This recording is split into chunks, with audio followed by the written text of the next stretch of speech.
everyone. Welcome to Embracing Your Season. I'm your host, Paige Clingenpeel.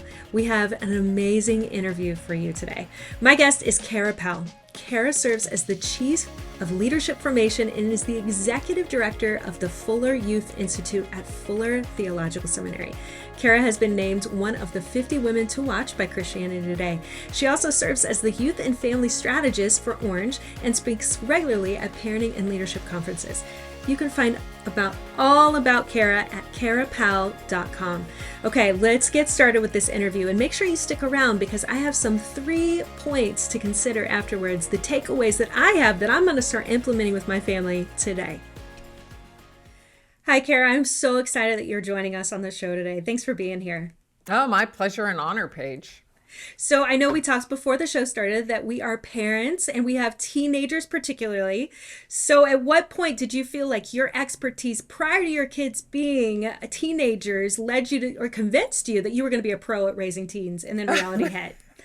Yeah, I was going to say, I can't even say pro at raising teens with a straight face. Like, that's so not what it's about. Dave and I, we have 3 kids. They are 23, 21, and 17.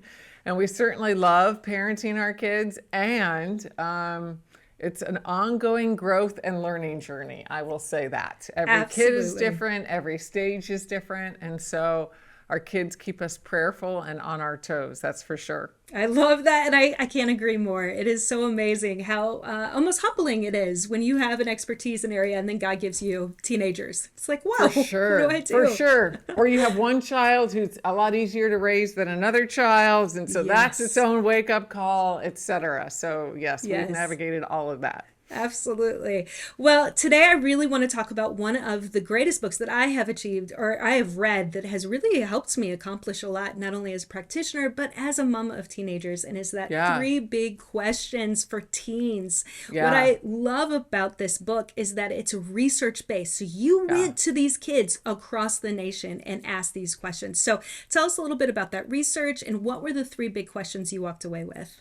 Yeah, I'd be happy and honored to. And it's certainly been game-changing for me as a parent and leader also, Paige. So in many ways, the book emerged from what we heard from a 15-year-old when he said, "I'm tired of the church answering questions I'm not asking." Ooh, yes. Yeah, ooh is right. I mean, that's like an arrow to the heart, right? And I think a lot of kids feel that way about their families, their parents, step-parents, grandparents too. And so we at the Fuller Youth Institute, everything we do is research-based. And so we thought, let's try to figure out what are the questions that young people are asking. And so we did deep dives with 27 very diverse teenagers from across the country. And then we paired that with a broader sampling of about 2,000 teenagers from focus groups, surveys, etc. And from all of that time with young people, especially 13 to 18-year-olds, we landed on 3 questions. The first one is identity, or who am I? The second is belonging, or where do I fit? And the third is purpose, or what difference can I make? So identity, belonging, and purpose. And on any given day, a young person might be asking, what am I going to do on Friday night? What should I post on social media? How's my boss going to get along with me, etc. So there are these more surface questions, but we think beneath all those questions, the questions beneath the questions are those of identity, belonging, and purpose. Yeah, and I love those questions because they are deeper. And they actually have a quote in this book. It says, "One reason we conducted this research was to help adults like you move beyond the assumptions to truly connect with teenagers." Why do you think it's so important for parents to get past their own experience as teens and to really dig in with their kids? Yeah, boy, I'll tell you, I love how you shifted the question to our own experiences as teenagers. I was a kid, I was a teenager in the 80s. Okay. And, the 80s were a certain way. Youth group was a certain way in the 80s. And that's really changed. Mm-hmm. And so, I think one of the really toxic phrases we use with young people is when I was your age. Yes. We've certainly been their age, but we haven't been their age in 2023. And, every cohort experiences these questions of identity, belonging, and purpose a little differently. And so, I would say these questions, they do largely transcend generation, and they seem to cut across cultures from the different research that we've done, but every generation experiences them a little bit differently. And so, I would say, looking back on who I was as a teenager in the 80s, it helps me empathize with that quest for identity, belonging, and purpose. But the way that teenagers today are experiencing that quest is different. Yeah. And let's talk a little bit more about empathy, because you discuss this in the book. So help us understand more about that. Yeah. This generation in general, we adults, we have done a really good job judging them. Yes. We have. I mean, That's right. First, millennials, I mean, they've been so maligned by adults, including Jesus-centered adults, including parents, grandparents, and churches. And so many jokes have been told about millennials, et cetera. And, if sometimes there's a bit of merit to those jokes, but really what we want to do is not judge young people, but really journey with them and try to understand, why are they doing what they're doing? And so, I will say with my own kids, if one of my kids is doing something that just seems a little off, a little askew, a little bit not like who they normally are, then I ask myself, I've trained myself to ask, okay, are they hungry for identity? Are they hungry for belonging? Are they hungry for purpose? Wow. And generally, when I ask that question, I realize, what they're after is X. Belonging, let's just say, and it's like the penny drop, and it makes sense to me. And I'll say this, these questions, while they're quite relevant to young people, they're relevant to all of us. Yes. And so, I will say for myself, if I'm feeling emotional heat about an issue, I'll ask, am I searching for identity? Am I searching for belonging? Or am I searching for purpose? I had a challenging personnel situation at work, and, it really helped to stop and ask, is this person looking for identity, looking for belonging, or looking for purpose? So these are just the lenses through which I'm coming to understand young people, myself, and really all people. Wow.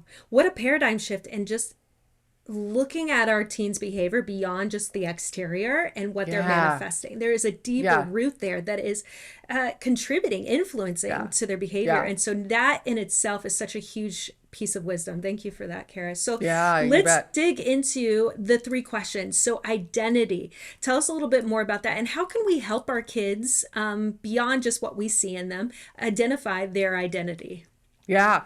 So part of what we did in the research, especially with real life young people, is we tried to understand how are they currently answering these questions.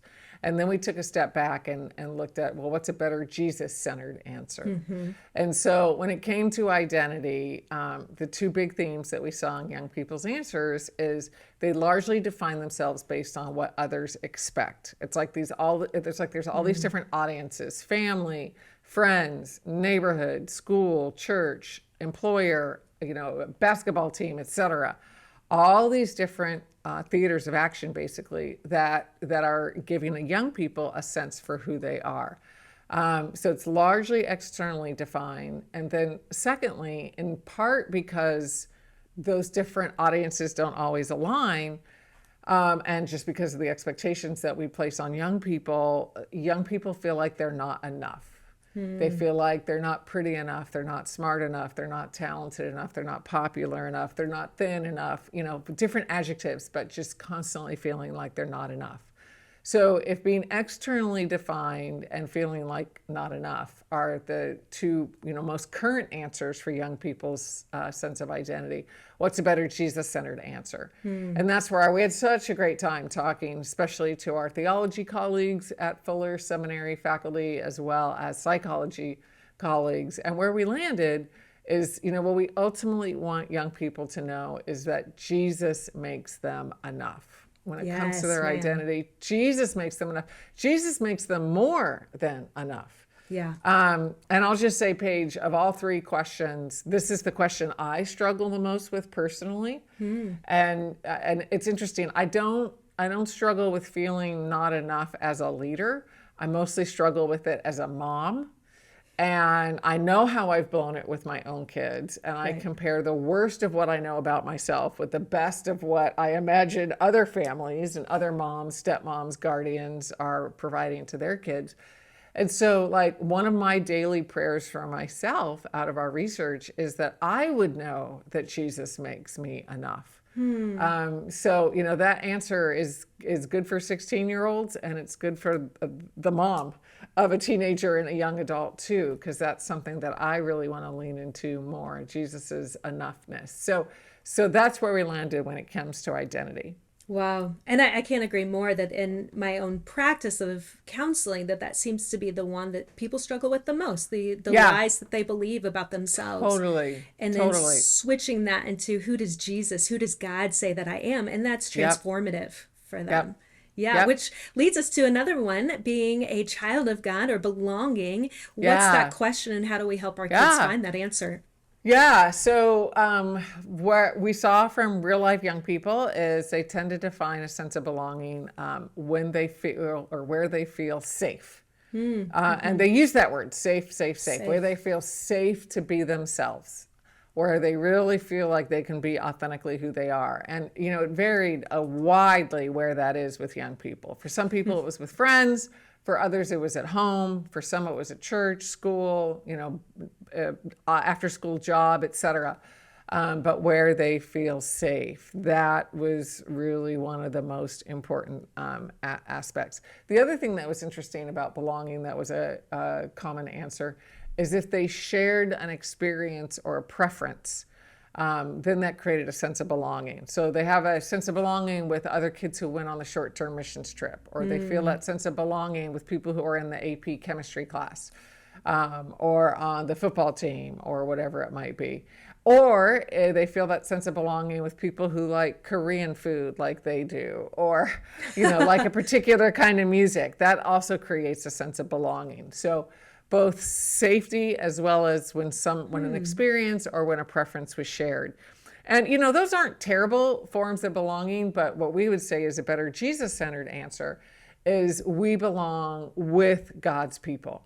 And that word with, if enough is the big word for identity, then when it comes to belonging, with is the word we really wanted young people to know is true about them. That ultimately, in the midst of a world that offers a lot of conditional love, it's with God's people that hopefully they're experiencing unconditional love and affirmation.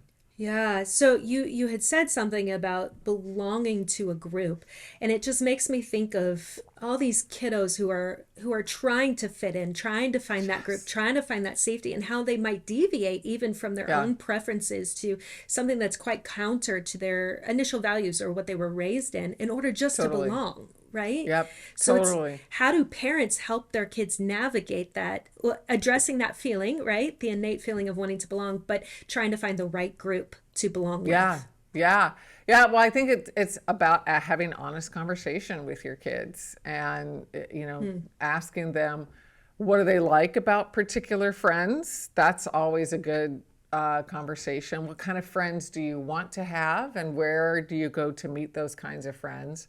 And then, as you were asking the question, Paige, I just thought of how many parents have come to me because their kids don't like church Yeah. or their kids don't like youth group. Yeah. And honestly, regardless of what the kid says, it's usually because they feel like they don't belong. So, they might say, oh, I don't like the youth pastor's teaching, or they might say, the meetings are too long, or whatever it is. But let me just say, if that kid was feeling like they belonged, then they'll sit through, teaching and a long whatever and games they don't like and all. Yeah. And so, I think for parents and guardians and caregivers who are navigating situations where their kids are complaining about church, don't want to go to church, don't want to go to youth group, my best advice, and I've given this so many times over the years, is from the perspective of belonging, like going on a weekend trip or an overnighter is worth about 6 months of showing up on just Sundays. And so, Wow. Okay. what I would say to your kid is look ahead at the youth group calendar, get a calendar from your youth pastor. I mean, I was always asking our youth pastors now, when's summer camp next summer? Like, I was trying to get that information because I wanted to schedule around it. Like, I wanted our family vacation to be planned around summer camp. And so what I would say, to you, if your kid is struggling with feeling like they belong in youth group, is look ahead and, let your kid have a choice about which overnight they go to or which, extended activity they go to in the next 6 months. But really do everything you can to get your kid into not just Sunday after Sunday. That's good. But usually the belonging turning point happens through activities outside of Sunday or even youth group. And it goes back to sharing the experience, right? And how that builds equity. Exactly. Yeah. Totally. And feeling more safe to be themselves because they spent more time with people. So that's exactly right, Paige. Gosh, I love that. That's so good. So the final question that we ask is about purpose. So Yeah. tell us a little bit more about that. Yeah. So this was another one where young people often get their sense of purpose in terms of current answers from external sources. So it's largely they're reading the scripts. What is it that my family thinks I should do? What is it my teachers think I should do? My pastors, et cetera. And so often it's if they follow the script of others. The other thing, though, is, and this was very encouraging, actually, and this is something that I love about this generation of young people, is they want to be involved serving and helping others. So the students that we interviewed, they were really, without exception, interested in tangibly making a difference in our world. That's awesome. I was just talking to my 20-year-old last night, and who's in college, and she said, yeah, I called our congressperson last night to leave a message about a world event that she cared about. And like my husband and I were chuckling about that. I honestly think I was probably 40 before I called my first congressperson, and she's doing it at age 21. Wow. Because she wants to make a difference, and she has a sense that she can make a difference. Now, that's really a powerful, positive motivator. When it comes to Jesus's best answer, what we want to help young people experience with their sense of purpose is that ultimately we serve. Ultimately, we make a difference because we're part of a bigger story. So story would be the word that we'd really want to emphasize there. And I think a lot of times young people, they serve because they know to look good on their college applications, or because, their youth pastor asked them to, or whatever it might be. And ultimately, we'd love to help young people understand, those aren't terrible motivations, but they won't really sustain you. What ultimately sustains you is you're part of God's unfolding story. And as a young person, you've written a paragraph, but with the Holy Spirit, you can write a whole lot more in the decades to come. And so that's the motivation we want to offer to young people. Wow. I mean, these questions are so powerful. And I know that you speak about connection and communication. Yeah. But it's sometimes hard when we get into rhythms as parents, when we're busy, and this is just kind of how we talk about things, that sometimes we just give them the questions and we expect them to fill us in. So what are some suggestions? And I think you even talk about tell me more is a key word that you use.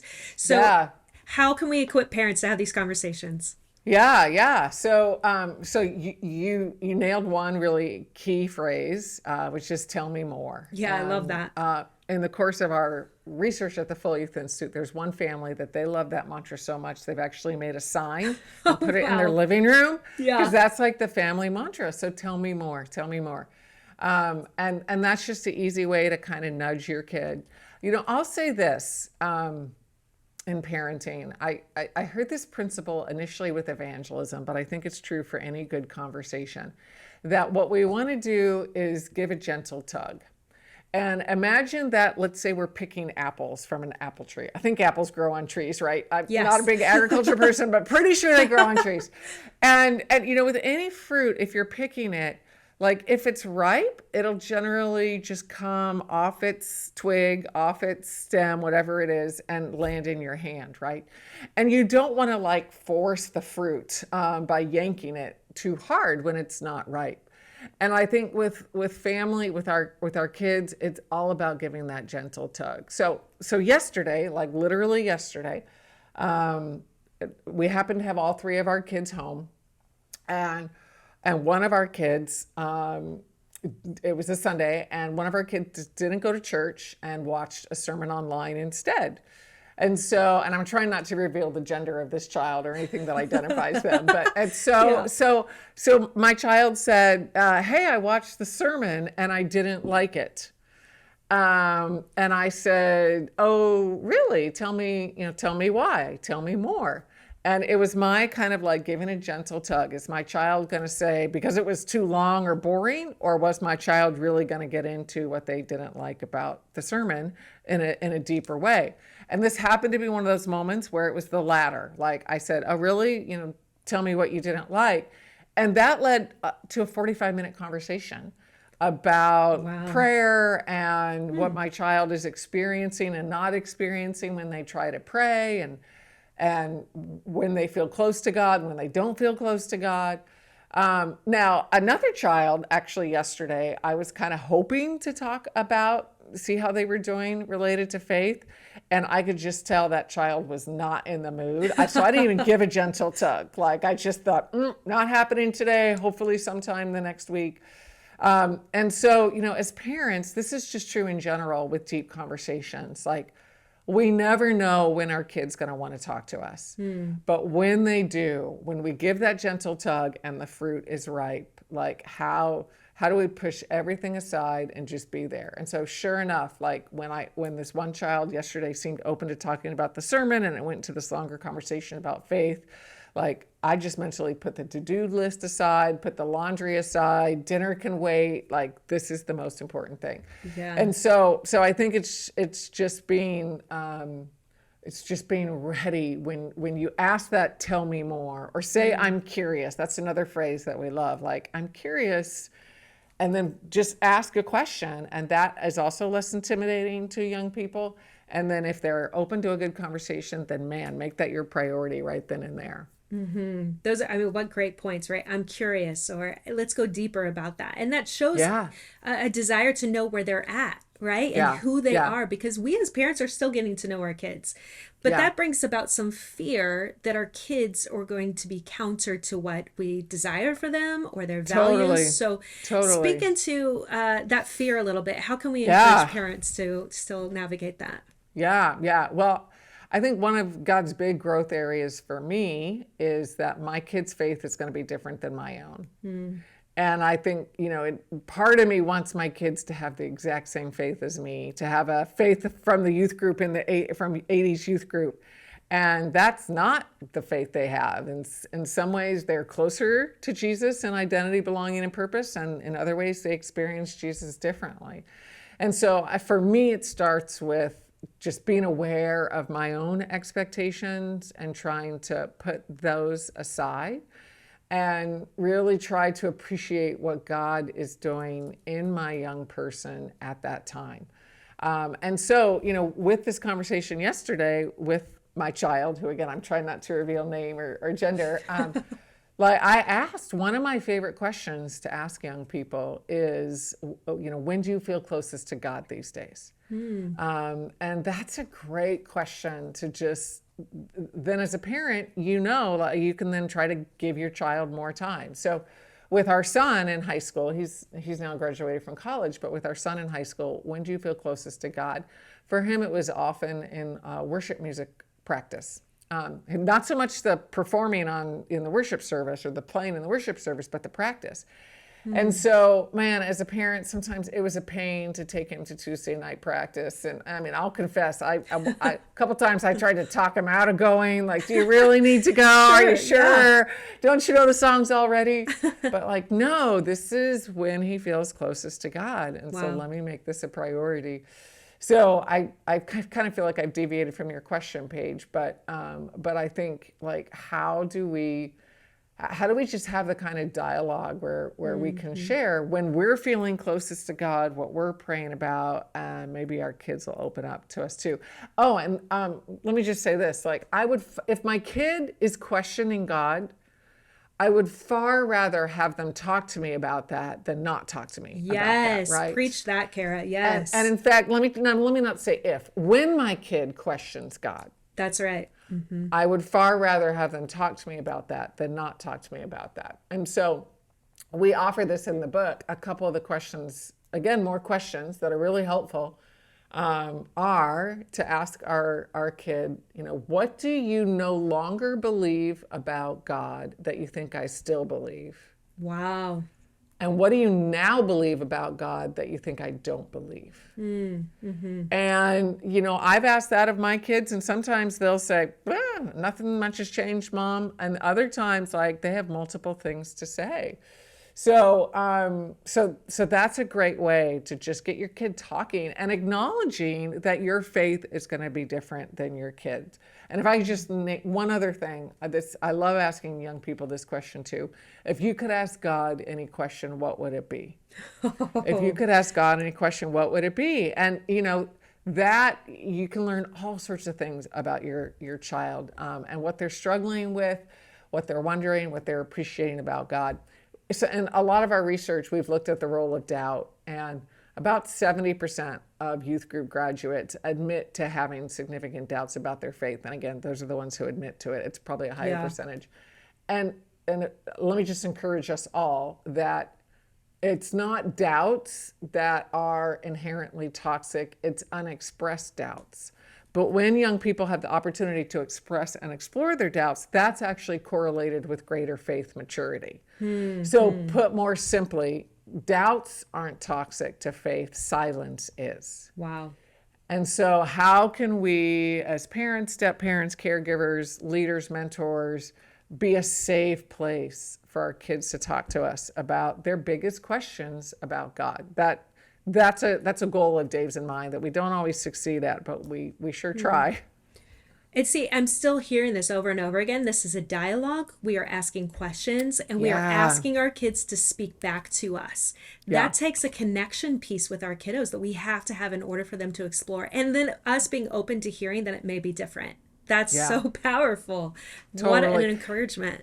And it's so and this is where I wonder is a helpful phrase, because my kids disagree with me on various things. And in particular, they're all a little more progressive than me on cultural issues. And so, it's been really interesting for me to ask them, I wonder how your position on X relates to this verse in Scripture. Or relates to, what you know about God here. And sometimes they have a very well thought out, like, well, this is how I'm putting those two things together. Other times their answer is basically, I don't know, but I still believe it. But at least, and I mean, honestly, same is true with us as adults, That's right? Sometimes the threads of our faith really weave together well, and other times they're a little perplexing. Yes. But just to ask, I'm curious. I think before our research, I would have been tempted to say to one of my kids, well, you think this, what about Scripture? Don't you think, and been a lot more confrontational. Yes. But when you say, okay, I hear that this is what you believe, I'm curious how that relates to this passage or how that relates to this aspect of theology. Like, it puts us all in a more humble posture where we're trying to kind of figure this out together. Now, sometimes Dave and I do share, like, this is what we think is right. This is what we think God's word says. Even then, though, Paige, we kind of stumbled onto this. If we say something that we think is going to be a bit of a hard truth for our kid to understand, for our kid to embrace, whether it's personal or whether it's more abstract, we found it works really well when we've shared something with them to say, now, what do you disagree with in what I've just said? Okay, yeah. And let them critique us first, because they love critiquing us, right? So where do you think I may be wrong in what I just said? What am I missing? Start there, but then follow up with, well, where do you think there might be some truth, or where do you think I might be right? in what I just said. And I'll tell you, my kids, once they've critiqued me, they are far more open to saying, but you might be right about that, Mom. Now, whether or not they change their mind or change their behavior, I can't guarantee, but they're at least more open to acknowledging the validity. Yes. If they've been able to critique first. Yes. And it's just what a mutual respect that is, to say that Totally. you have opinions, you have values, help me understand what those are. And then it becomes a dialogue. And that's what I love. That's powerful. Oh, gosh. I'll just say one last thing with, I can reveal the child that we're talking about here with our daughter who's in college. So we have a college graduate son, a college student female, and a daughter, and then a 12th grade daughter right now. And with the college student, something had happened and she didn't want to tell us, and she finally did. And she ended up being really pleased with how we came alongside her. And so I actually ended up saying to her, you're not 14 anymore. You're 2021, and, we want to journey alongside you and be a support to you. And I said, so we are parenting you differently than when you were 14 or 15. And she looked at me and she said, that's really good to hear. Because, she still thinks we're going to respond to her like when she was 14, 15. Yeah, right. But no, we're honoring her as an adulting young person. And it pains us when you make choices that you end up regretting, but we're not going to ground you. We're going to journey alongside you and help you think about it. And so this is the first time we had really explained that to her. And I wish we had explained it a year or two ago when we actually shifted in parental posture, but we didn't make it overt. I wish we had been more overt. So anyway, I was just learning that myself a couple of weeks ago. So love that. And it's different seasons, right? We as parents are in different seasons, the way we relate, the way we have conversations. Love that. Oh, that's Absolutely. great. Well, Kara, I have so appreciated having this conversation. I would love for everyone to find your resources. So can you direct us where we can go to find your books and anything else that would be pertinent? Yep. Best place to go is fulleryouthinstitute.org. That's fulleryouthinstitute.org. Or you can find me on social media. In most places on social media, I'm K Powell, FYI. So my first initial K, Powell, and then FYI for Fuller Youth Institute. The Fuller Youth Institute is also on all social media platforms, so you can find us there too. Awesome. Well, I greatly personally appreciate all the research, all the content you've created, and this conversation has been very enlightening. I took notes, so I'm able to go and implement this myself. So again, thank you so much for joining us. Oh, it's been a joy. Thank you, Paige. Awesome. And all those that are listening, we appreciate that you're here as well. Continue to join us this season on Embracing Your Season. Hey guys, so I really wanted to take a few minutes after this podcast, after this amazing interview with Kara Powell, to discuss some of the takeaways that I would love for you to start implementing in your home right now, today, because that's what I'm going to be doing. So the first one is that every behavior that our child has is rooted in what they're hungry for. I don't know if you caught that when Kara said that. What is my kid hungry for? That's the root of what then manifests in behavior. So when we assess our kids and how they're responding to a circumstance or how they're interacting with us, maybe their moods are shifting. If we ask that question, what are they hungering for? In the context or category of answering the three questions that Kara pointed out, which is identity, belonging, and purpose. How that then changes our hearts and how we confront our child. No longer is it confrontational because they're not abiding by what we're asking them to do. Instead, it's what is the need that needs to be met so that I can come alongside my child, help them identify what is wrong, help them identify what maybe they're striving to achieve or fill that need, and then walking alongside them to answer the question. It becomes a dialogue. So that's the first one, helping them understand what are they hungering for in light of the three questions of identity, belonging, and purpose. The second one, did you notice that she talked about a lot of the things that are identified in our children are from external perspectives. So our kids find their identity, the way that they belong, and who their purpose is from external influences. But then she went back around to that, yes, the world can tell us those things, but the only way that we can find a satisfying answer is also ultimately in our Creator and who we are in our Creator. And so in this book, what I love is that she walks you through some of those questions that you can ask your kids. Remember, this is a dialogue. This isn't directing them. This isn't micromanaging them. You are asking questions so they can arrive at the conclusion that then becomes their own. They have to have autonomy, not only in their faith, but in their identity, where they belong, and what their purpose is. So help them get outside of what the world is telling them to do and introduce them to Jesus. Good news, this isn't just relying on you. We have so many people that God has put in our past to help speak that over our kids. So it's your youth pastor, it's the pastor, it's friends that you have specifically put in your life to speak into your child's lives, making sure that they're making smart choices with their friends that maybe are also Christ followers. Regardless of what you do, help them learn who Jesus is on their own. And one of the best ways that you can do that is not only just bring them to church, but introduce them to Jesus in the Word of God. Have those conversations so that they can learn from themselves and from their Creator who they are, where they belong, and what their purpose is. And finally, the third takeaway is their journey will look different than yours.